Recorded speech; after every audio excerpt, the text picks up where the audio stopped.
อย่างนั้นทุกสิ่งทุกอย่างจะมีการเปลี่ยนแปลงอดีตาตอนสังขารสังขารของมนุษย์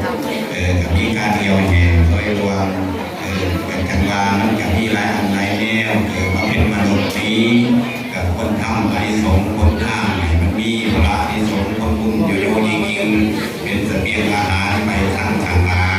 เอาดับจิตไปแล้วเอากระบูว่าเอาสิ่งไปตกลงที่ใดกับมิตรมาสร้างนะท่านทำบุญเพื่อผู้สมบูรณ์หน้าเจ้าไป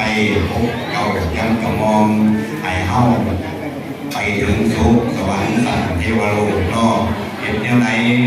สามคุณโตคอคุณเพิ่มกินทางเก่าเนี่ยมันเมื่อเป็นการกับเหตุหน้าเขาในเราเข้มไวแล้วคิดบ่อยยันปีจะสั่งป่าที่กินอย่างเดียวลงไปมันกับหมดไปนอกของตัวอย่างโน้มนอกคนคือกันอาศัยแต่บุญบารมีภายหลังว่าขับจูในศาสตร์นี้ลูกใช้ในบาทแล้วก็เอาบาทมาเฮ็ดมาส่งแล้วก็เป็นโจ๊กเอาเนาะเป็นคือสมัยลงไหนหรือว่าถือผ้าลงไหนมันก็เฮ็ดตามนั้นเนาะเฮ็ดตาม